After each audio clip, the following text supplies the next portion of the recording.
All right, Aaron, here we are at episode number 14. Yeah, at 14. I mean, we're moving along here, man. This is coming up on 4 months, a third of a year, pretty much. I mean, we're putting some content out there. That's awesome.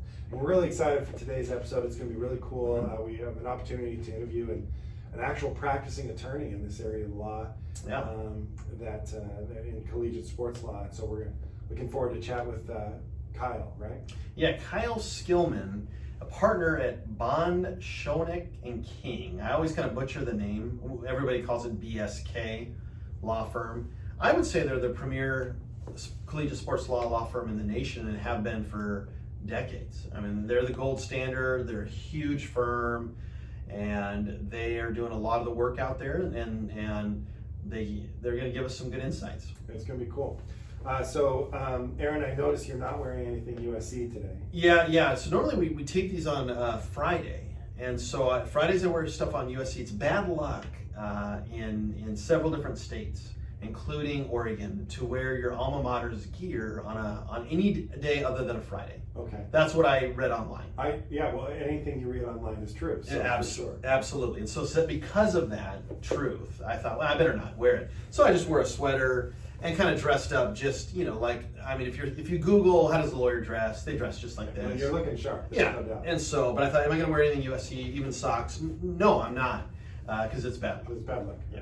I am rocking my Prairie View A&M Panthers shirt here. Wow, look at that. I got a story about the Prairie View A&M. Oh, you do? Yeah, so Cynthia Cooper, I believe, used to coach Prairie View A&M, and then she went to USC when I was there and coached women's basketball. I believe that's true. I could be wrong on that, so asterisks next to my knowledge there, but I believe at Prairie View, and she had good things to say about the school, and their colors are fantastic. I mean, in honor of Kobe Bryant. Yeah, for sure. You're wearing purple and gold, it looks like. Yeah, rest in peace, that's right. Very sad day. Yeah, what do you think about that news, by the way, man? It was shocking. I mean, there are very few times when a celebrity's kind of death really hits me, and his hit me.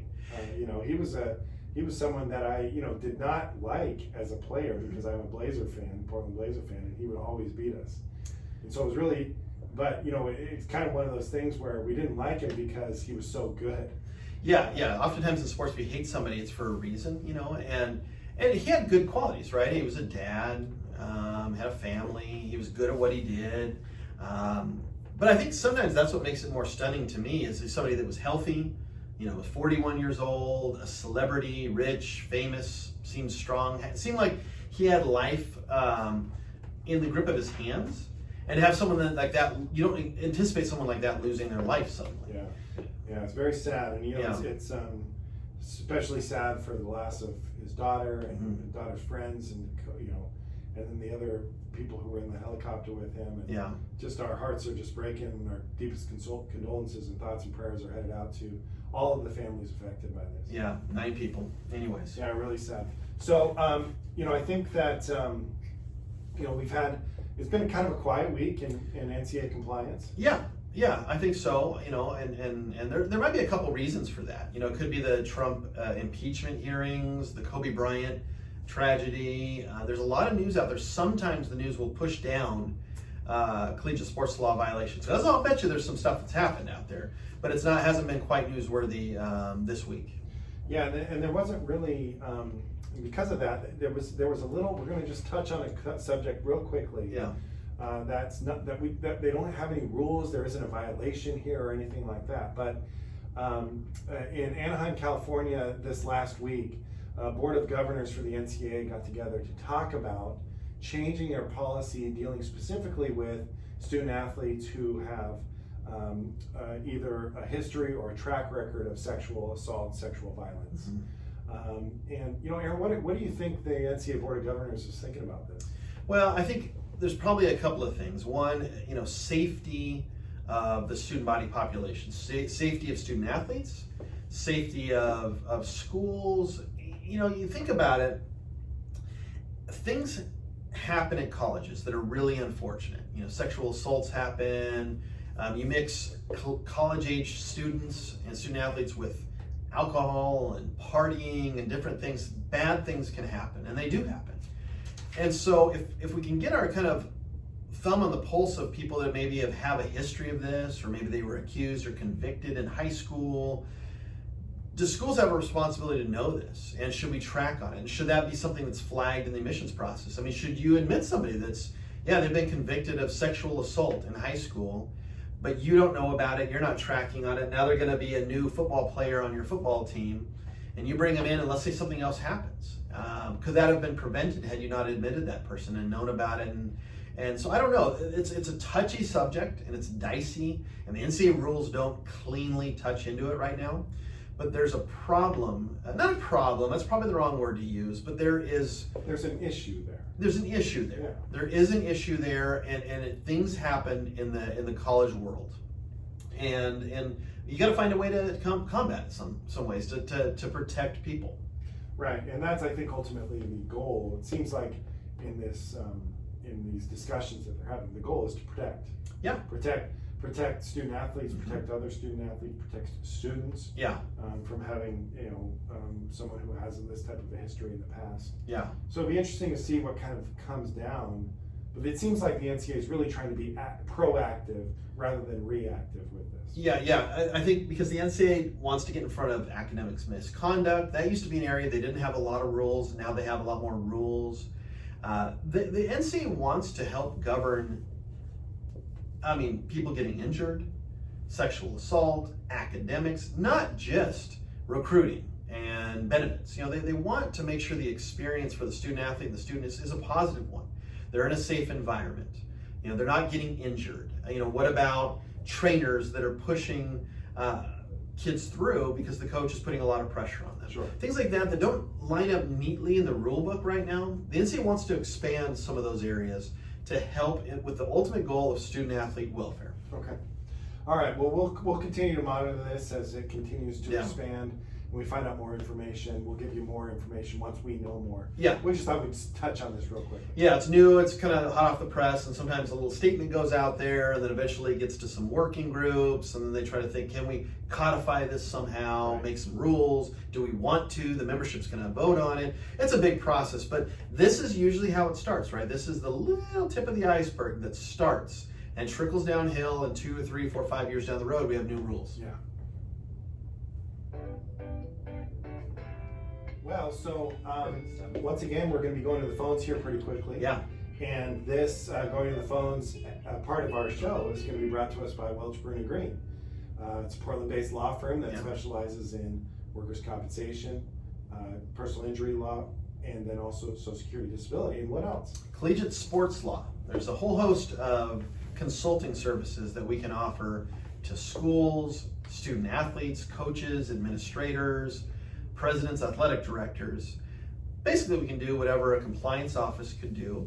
And if there's a law firm out there that's assisting you, we could probably do a lot of the same consulting services. Basically, you would contact us, let us know what you want to do. We'd come to some written agreement on our scope of assistance, and we would figure out the rate and the consulting services we're going to offer you and help you out. Exactly. And the school can contact us either by calling us at 503-221-0870 or emailing us at collegesportsattorneys@gmail.com. Should be right there if you're if you're watching the video. Right there. You can also email me, skelly@wbgatty.com, or I'm Aaron Price. You can email me at aprice@wbgatty.com. All right, look forward to your call. Absolutely. Let's start recording here. It's 1:26. All right, well, what does that sound mean, Eric? Well, we have basically the fortune to speak to one of the premier, if not the premier law firm in the country that handles, collegiate sports law matters, BSK Law Firm, and we have Kyle Skillman with us, and he's graciously given us a little bit of his time to answer a few of our questions and share some of his thoughts today. So I'm excited. Yeah, hi Kyle, how are you doing today? Spencer, Aaron, how are you guys? Doing well, thanks. Yeah, we're doing great. We're doing really good. Hey, so what the reason why we started to do this podcast is because we felt like there was an interesting group of people out there who are really into college sports, and specifically interested in kind of the legal side of college sports. And so, that's the main reason why we wanted to chat with you and get to know you better.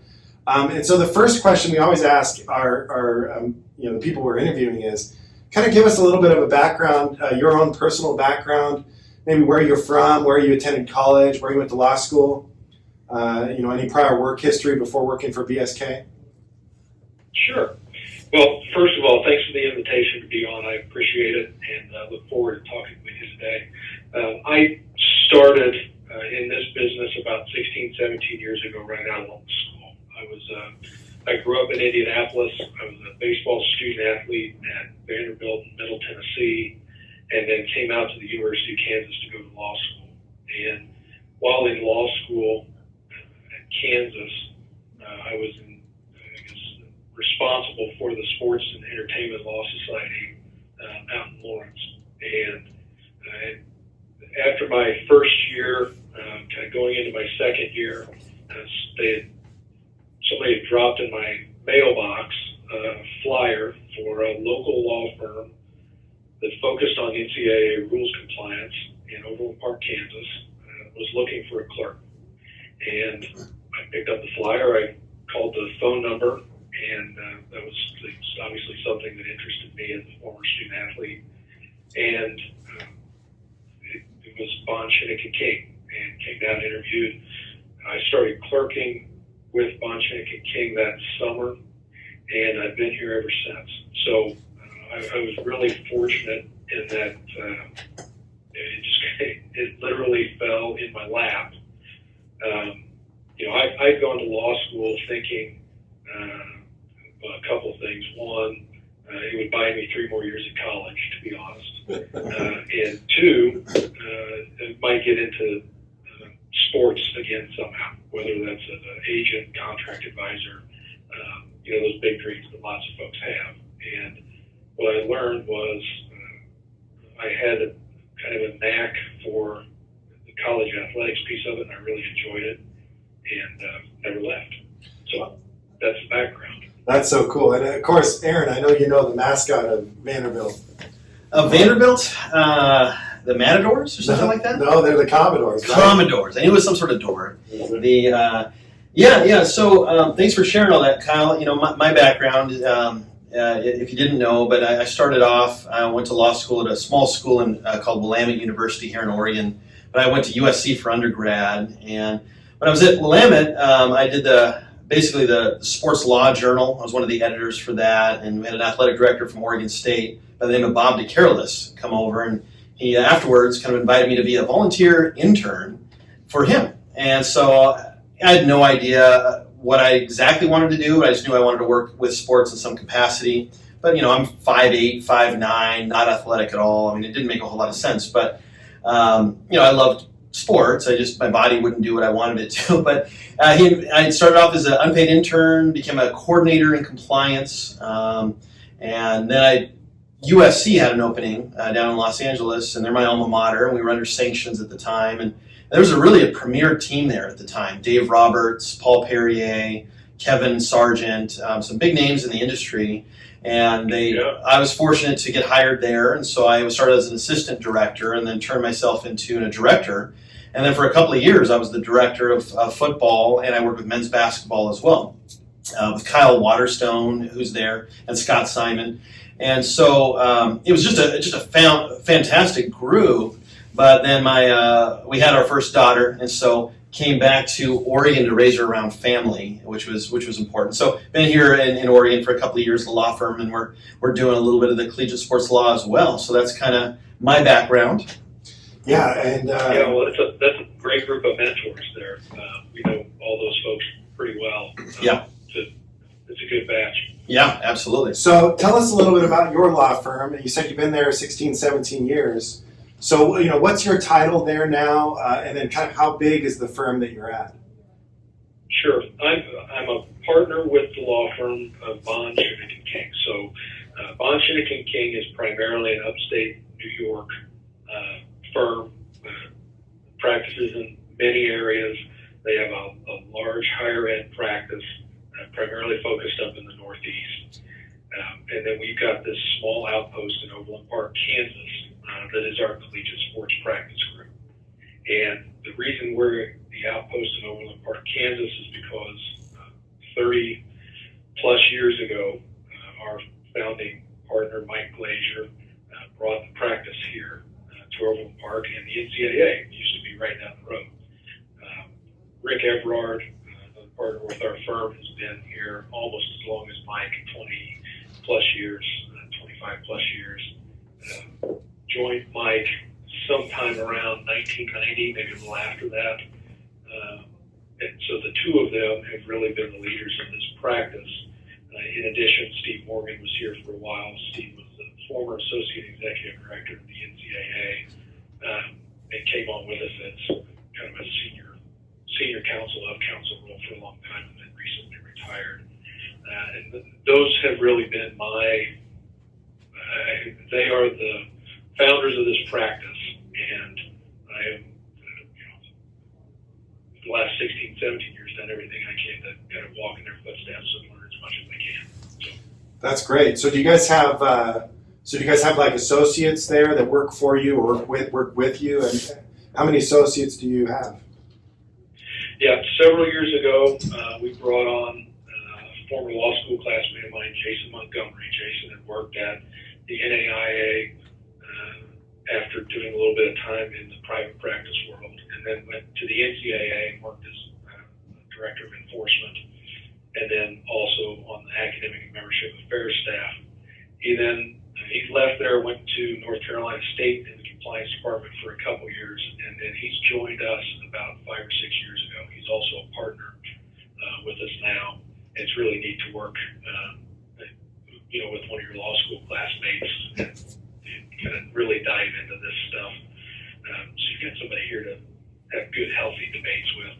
And then we recently hired an associate, Taronda Randall. She's been with us about a year and a half. Taronda was a women's basketball student athlete at University of Alabama, Birmingham, with the law school at Alabama, and then she was with the compliance staff at Florida State, and made the jump from day-to-day compliance to come to work for us.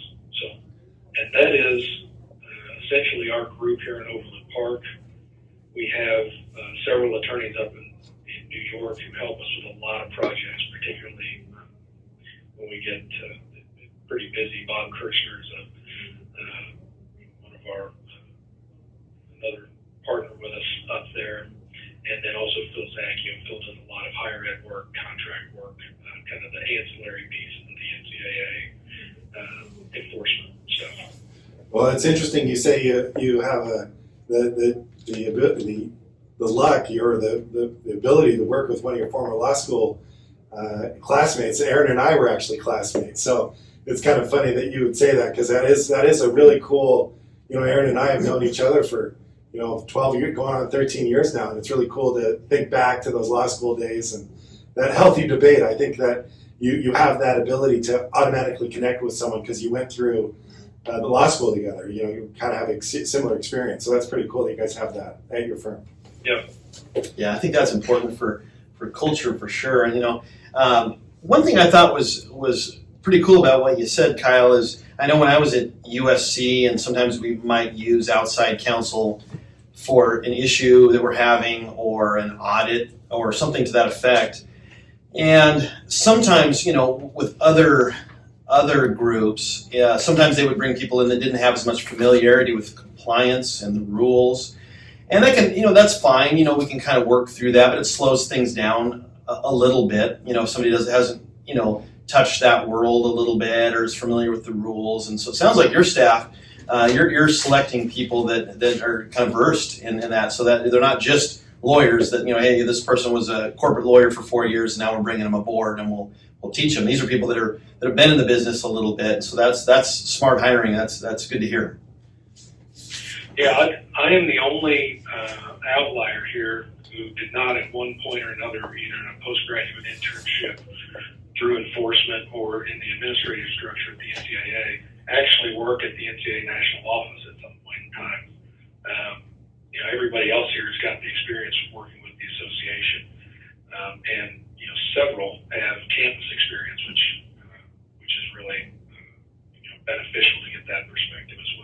Yeah, absolutely. Having those relationships with the NCAA and the membership schools is critical. I know that. I know Vic Donardi pretty well. I worked with him a lot at USC, and he's at the NCAA.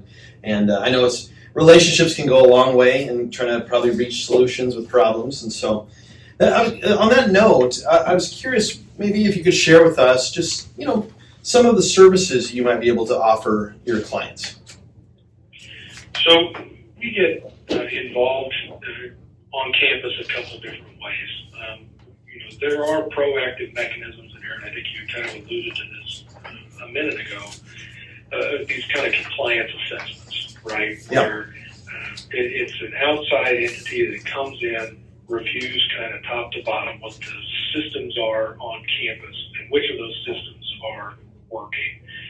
One element of our practice and a place where Taronda has really been able to excel very quickly since she's been here is to kind of pick up that piece of it.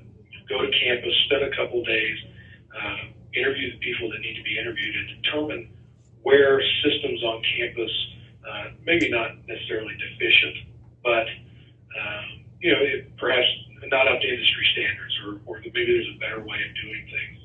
And then you produce a report back to the institution so that decision makers on campus can see kind of where you're lacking. It's a smaller portion of our business, but it's kind of the only thing that's on the proactive side. Most of the rest of what we do is crisis management, whether that's an institution calls because they've detected a violation or a potential violation, and they need to begin investigating it quickly. We get called on for that, whether it's an eligibility issue, recruiting issue, you name it. The other areas after the NCAA has already called the institution, and the NCAA enforcement staff says we're coming to campus. A lot of times that's the cue that will get us involved in a case. So it kind of runs the gamut between those things. Yeah. We do spend a lot of time on the road with the enforcement staff, investigating cases, conducting interviews. That's probably the biggest part of this job, in addition to preparing all the written materials and submissions that are requested by the staff, or preparing for a hearing with the Committee on Infractions. And you spend so much time with these folks from enforcement on the road. I think most of us here, I count some of those folks among my friends, because you spend nights in odd cities and college towns with them all the time. So Absolutely, yeah. It's certainly, I think, a relationship business. It's a small group of people. A lot of people know a lot of people, which can be good. And so if you have a good reputation like your firm does, I've seen your guys' name when we go to the NCAA convention. I had heard about your name right away when I was at Oregon State, and then when I was at USC. And so that you guys have that reputation. I think it's a trust business too, so people can trust your guys' expertise, and you know how to handle a crisis and manage it. And sometimes when I was working in compliance, it's tough. I mean, you're handling all the day-to-day questions. I have Clay Helton coming to me with 12 questions a day. You get the recruiting staff and this and that. The phone's ringing off the hook. And gosh, now we've been presented with this issue, and I don't have a lot of time to dig into this. I can't just shut down operations, and it would be nice to have somebody on the outside that can really help us out and give us some expertise and outside perspective. So I was always a big fan of using resources if you can afford it, to help you out. There's so much at stake, you sort of need to, at least that's my opinion. And we're ultimately charged, we're charged to find the truth and report what happens. And, I think that's been our motto for a long time, and that's going to continue to be the model here. We're not hired to hide things or, cover things up or fix things. What we do here is we deal with facts, and sometimes that's finding the facts. It's using the facts in the rule book and determining whether violations occurred, and then reporting it and owning up to it. And if we feel like it doesn't meet the standard to support a violation, we say that. But that's how we do business here. So let's say, obviously, don't want to get into any specific cases that you're handling or have handled, but let's say hypothetically an NCAA school contacts you regarding a major or something of that nature. What are your first steps once you get that phone call? Well, really the first steps are to determine who our client is, right, and who's hiring us. Are they asking us to represent the institution, which is obviously the most common thing, and it's primarily what we do. And are we to report to the general counsel, to the president by way of the general counsel, or are we reporting day to day to the athletics director? The first thing is to figure out kind of what the structure is. The second thing is to determine what they know or what they think they know, and kind of start to put together a framework for what's next, what's happened. You've got to evaluate almost immediately whether there's a potential eligibility issue involved. A lot of times these issues come up in the middle of the season. It's no different than when you work in a compliance office, Aaron, and somebody walks in and says, this happened. Yep. Does that impact eligibility? Do we have to seek reinstatement? It's the same kind of analysis here. And then, you just kind of go from there. A lot of times the dominoes fall the way the dominoes fall. And obviously the big question is, if an institution's contacting us, when is the appropriate time to contact the enforcement staff? And, a lot of times you've got to put a little bit more meat on what's been reported, what they know, before you do that. But at the same time, every institution understands that they've got an obligation to report violations, and it's just determining, when you have a violation, when you need to pick up the phone and call. So. Yeah, expertise is going to lead to that. So that's a great answer.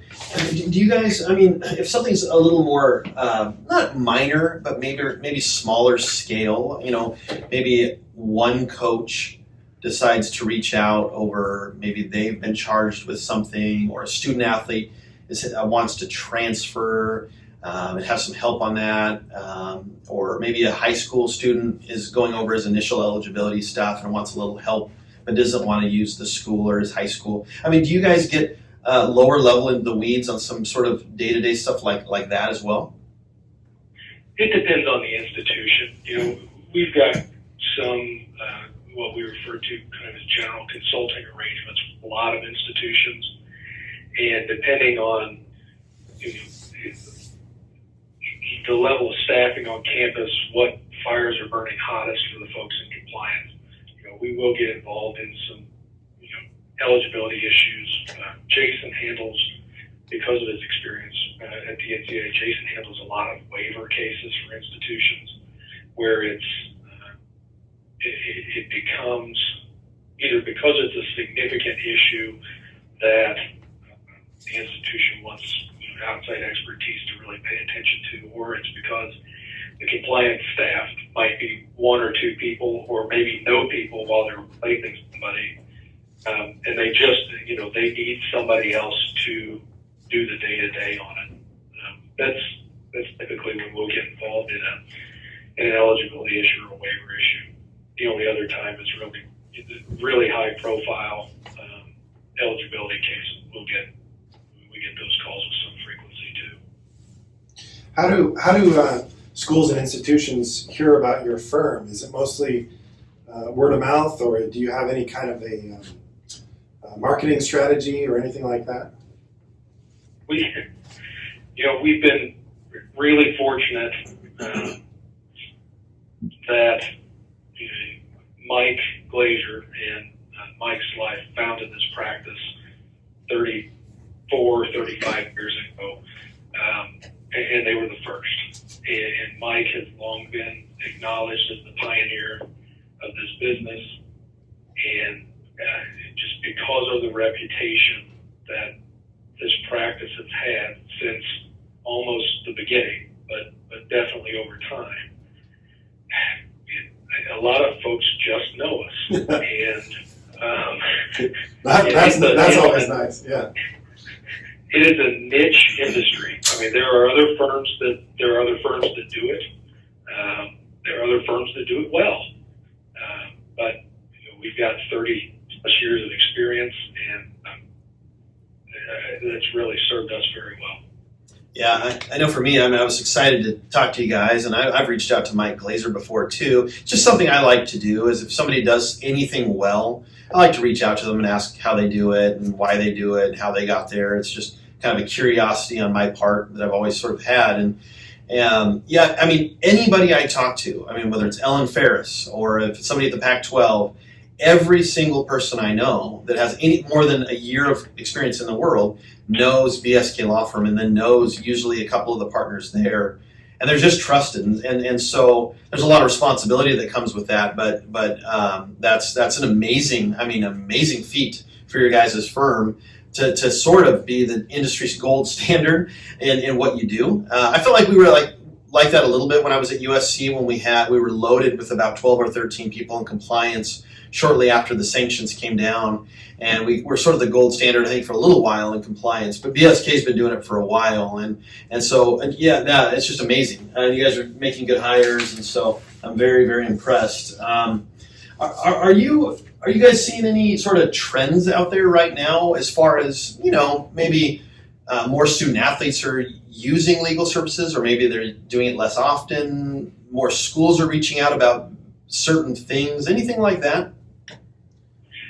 There are, everything kind of runs in waves, and it always has, at least in the 16, 17 years or so that I've been involved in this practice. For a long period of time, it was, your big booster issues. That was a trend for a while. There will always be academic certification cases. A lot of that's determined by resources. There was a string of academic misconduct, academic fraud cases, obviously here in the recent past, probably 5-6 years or so. But in terms of student athletes seeking individual representation, from time to time, particularly your higher profile student athletes will, either because they're transferring, primarily because they're transferring, or because there's already an active NCAA investigation concerning something about the prospect or the student athlete and or their family, they will go seek counsel. And again, there are some attorneys in this business who represent student athletes, represent coaches. Some do it very well, and that picks up. I wouldn't say that's necessarily a trend. I think that's always been the case, at least as long as I've been involved. Yeah. But, yeah. Your other quote unquote trends right now. You've obviously got the cast of Adidas cases. You've got the cases that spurned out of the Christian Dawkins Arnold Kaboot trial, and got the varsity blues stuff, all of which the NCAA is working on. So that's its own little group. Yeah. There's definitely some big ticket stuff going on right now. So yeah, it's probably kind of rotates depending on what's happening out there, but there's always going to be some unique challenge. And I feel like college. We have this new sort of idea of name, image, and likeness changes potentially on the horizon, which could lead to a whole host of monitoring issues or legalities or different things. Any thoughts on that? Anything that you're kind of hearing or kind of preparing for or thinking about as far as name, image, and likeness changes down the road? Yeah. Hey, Aaron, I couldn't hear you very well. Could you say it again? I'm sorry. Oh, yeah. Sorry about that. You hear me a little bit better now? Yeah, that's good. Yeah. So I was just curious, with the name, image, and likeness sort of changes that are probably coming down the road, and I know the NCAA is sort of putting a working group together to sort of look at it. There's going to be compliance wrinkles and issues and monitoring issues, and nobody knows for sure how it's all going to shake out. But I was just curious if you guys have thought about it and anything you're sort of hearing or things how you think this might sort of impact your business in any way? Yeah, ultimately, the NCAA and its membership, because the NCAA is the school, right? It's made up of the member institutions. They will determine what rules apply, whether those are new rules, old rules, changes to old rules, and they're all going to vote on it, and they're going to get whatever it is that's their product. There's a lot of what you read out there is that the NCAA is going to do this. Right. The association is likely to do this. Well, overall, that's true, but it's all going to be voted on by a bunch of schools who believe that they know how it applies. In terms of what that means moving, and who knows, at this point. In terms of whether it impacts what practitioners do in this business or what compliance people do on campus, it's just going to be new rules to deal with. And it's new rules to break, and it's new rules that you've got to figure out how they apply to student athletes in particular situations. So I don't know that it's going to change necessarily the flow of work on campus for this office. Yeah, interesting. Speaking of new rules, and not necessarily the name, image, and likeness stuff that's coming down the pipe here, but are there any trends or any new rules that you're hearing about on the horizon that are kind of intriguing or interesting to you? We tend to pay attention after convention here and then also in April as to kind of what the new legislation is. Everybody's so focused on name, image, likeness right now. Those rules are several years out. I don't know of anything that necessarily on the horizon that's going to change how the folks on campus or practitioners do their work. But it's always interesting to learn. It's always interesting to learn new wrinkles after April, what's coming in August. Right. Yeah, I remember that. It was really a challenge when I was at USC. We would have proposals come out, and then I would educate the football staff on these are their proposals, but they're not rules, and it's not finalized. But I wanted you to be ready for it. And then things would come out as new rules, but then there was sort of an override period, and it was these layers that sort of kept rolling out. And eventually, what would shake out once you sort of pan through everything is just a couple of new wrinkles.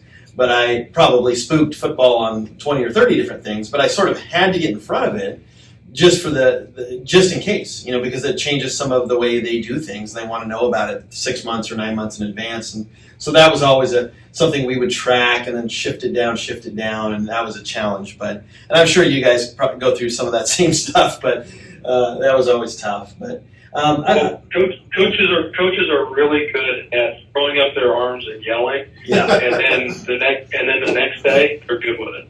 Absolutely. Absolutely. I remember when I was at USC and then the texting came through. And for football, that they could text. It seemed pretty straightforward. But man, this is going to be a nightmare. I'm going to have to send 100 texts to every kid, and that's all I'm going to do. And then, within a few months, it was totally fine and business as usual. So it's funny how that works. I did have one thing I was curious about.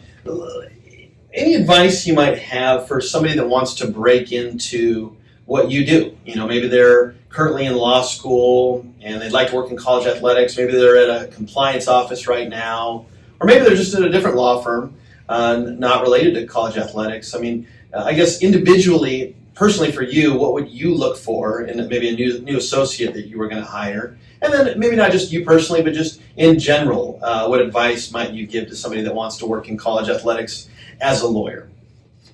Sure. Well, we get asked that question a lot, both from law students and just kind of other individuals. And I've heard some of your previous interviewees kind of say the same thing, but you got to find a way to get your foot in the door. And a lot of times that means volunteering your time. And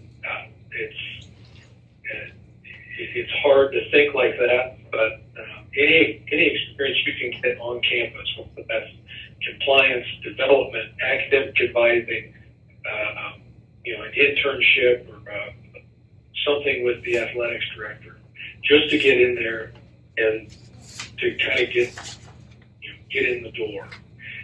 And once you do that, if you can make yourself indispensable in one or more areas, that's when people really start to pay attention.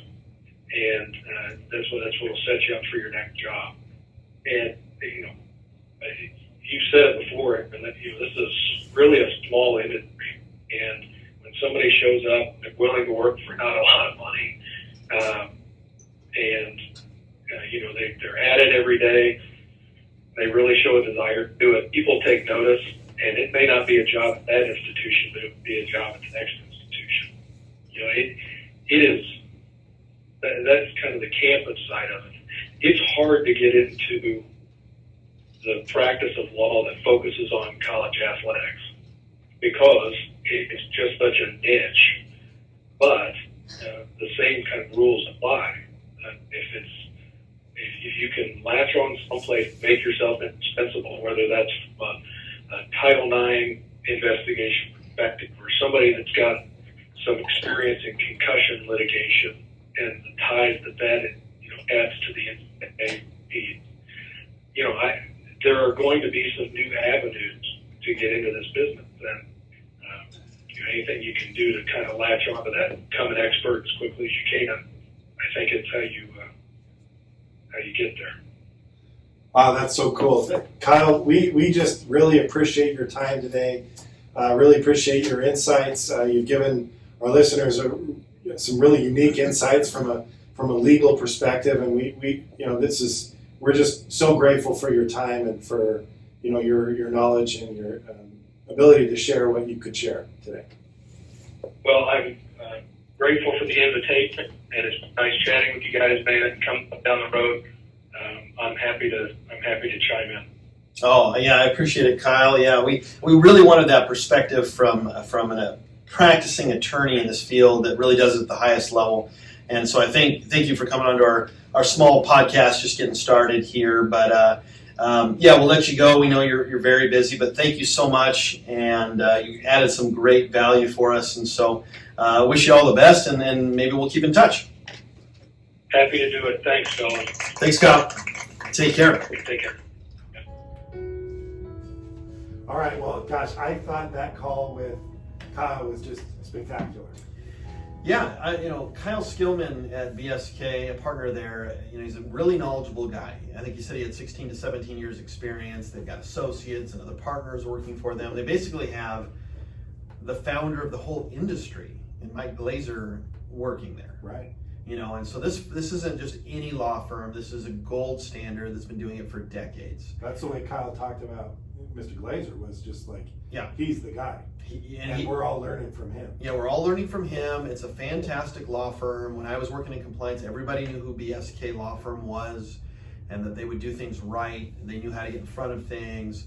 And it's a great firm for us to have a chance to chat with and pick their brain about what they do, what they can do, what their background is. You heard that they're hiring people that have compliance experience, which is critical, because when you get onto that campus, if you hire an attorney's office and nobody that you're working with really has a background in compliance, even if they're great attorneys, it's going to be pretty tough. The learning curve is going to be steep, and you're going to end up teaching them about compliance or all the issues on campus, and that's going to really prolong your time and really add up the bill.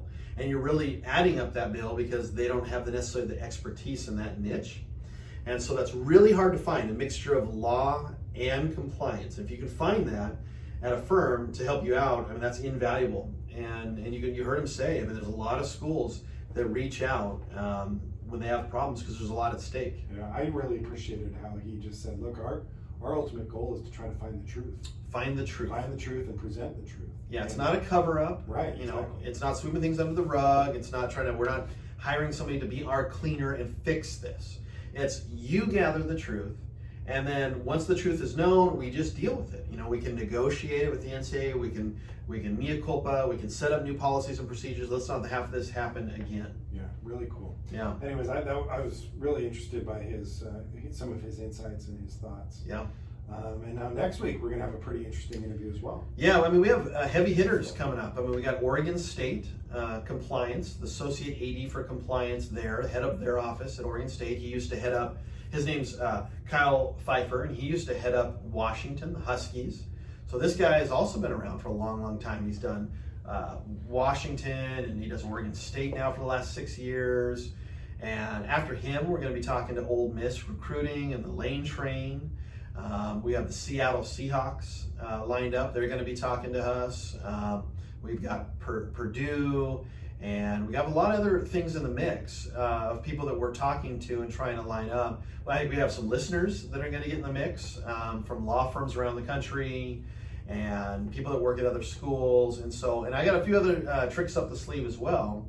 And then we're going to be moving off campus to go to the NCAA tournament and NCAA regional rules in Los Angeles. And so our podcast is going to really branch out a little bit here. I'm so excited.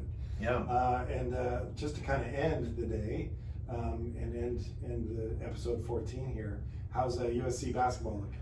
Yeah, USC basketball is doing well. I mean, they are. I knew they were going to be good, but generally speaking, it seems like over the last few years, they've won between 22 and 25 games, and they're right there on the bubble of the tournament. They either make that play-in game, or they're right on the bubble. Maybe they just miss it, or they make it, and maybe win one game, and then they're out.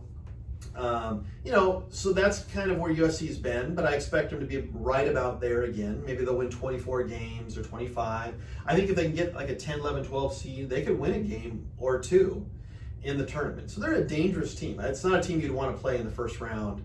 And I think for USC fans, that's okay. That's a competitive basketball program that's historically not been that good. That's starting to get, and they got the #1 recruit in the country. Actually, I mean, over Duke and all these different teams, North Carolina, Kansas. USC is the #1 recruit in the country coming in next year.